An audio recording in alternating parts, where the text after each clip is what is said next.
నిన్న పార్లమెంట్లో ప్రత్యేకించి లోక్సభలో బిల్లు వీగిపోవడం అనేది నిజంగా భారతదేశంలో ప్రజాస్వామ్యాన్ని బతికించుకోవడానికి వచ్చిన ఒక అవకాశంగా అందరూ కూడా భావించాలని కోరుతా ఉన్నారు.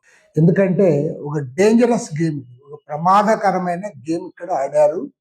ఇద్దరు, ఒకటి నరేంద్ర మోడీ, రెండు అమిత్ షా. మరేమంటే ఉమెన్ రిజర్వేషన్ బిల్ పేరు మీదుగా డీలిమిటేషన్ బిల్లును కూడా పాస్ చేయించుకొని భారతదేశంలో శాశ్వతంగా అసమానతలకు పెద్దపీట వేయాలని చెప్పి వాళ్ళు ప్రయత్నం చేశారు. తమకు అనుకూలంగా తమ స్వార్థ రాజకీయాల కోసం తమ అధికారాన్ని సుస్థిరం చేసుకోవడానికి ఈ ప్రయత్నం చేశారు. పైగా వాళ్ళు ఎన్నుకున్న టైం ఏమిటి? ఒకవైపు 5 రాష్ట్రాల అసెంబ్లీ ఎన్నికలు జరుగుతూ ఉన్నాయి. ఇన్ బిట్వీన్ అసెంబ్లీ ఎన్నికలు ఇవి ఇంకా 2 రాష్ట్రాలు తమిళనాడు, వెస్ట్ బెంగాల్ వాళ్ళు పోల్ కూడా జరగక ముందుగానే ప్రత్యేక సెషన్ 3 days అనే పేరుతో నీవు ఈ టైమింగ్ ఎంచుకున్నావు. పోనీ నీ పొలిటికల్ మోటివ్ కూడా స్పష్టంగా అనిపిస్తా ఉంది. నిన్న లోక్సభలో చివరిలో మాట్లాడిన అమిత్ షా ఉపన్యాసం ఏమిటి? ఆయన ఇది ఒక important bill, delimitation bill important, women reservation కూడా ఇంపార్టెంట్. అందరి సహకారం తీసుకోవాలి, అందరు కన్విన్స్ చేసుకోవాలి. నువ్వు ఎవరితో మాట్లాడవు, ఎవరితో కన్విన్స్ చేయవు. పైగా నీ ఉపన్యాసంలో నువ్వు ఇరిటేట్ చేస్తా ఉన్నావు. అపోజిషన్ రెచ్చగొట్టాలి.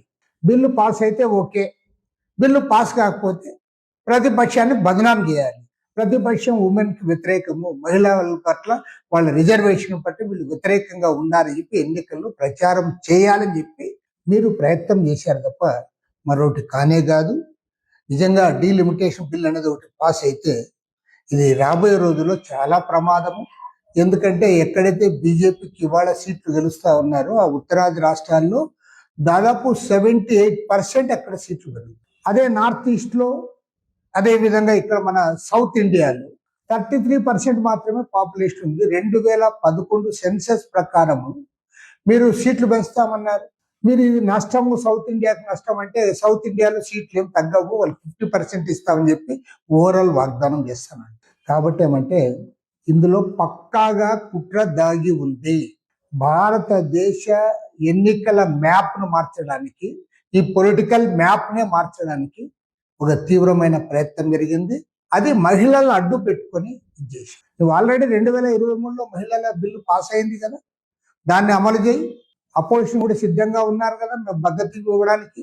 దాన్ని అమలు చేయవు. డీలిమిటేషన్తో లింక్ చేసి ఇవాళ ఎవరికి ఏమీ తెలియదు, మేము చెప్పింది జరుగుతుందనే పద్ధతుల్లో మీరు వ్యవహరించారు. ఏదేమైనా సరే ఈ బిల్లు ఓడిపోయింది. అదేవిధంగా రేపు 5 రాష్ట్రాల అసెంబ్లీ ఎన్నికల్లో కూడా బీజేపీ ఓడిపోతా ఉంది.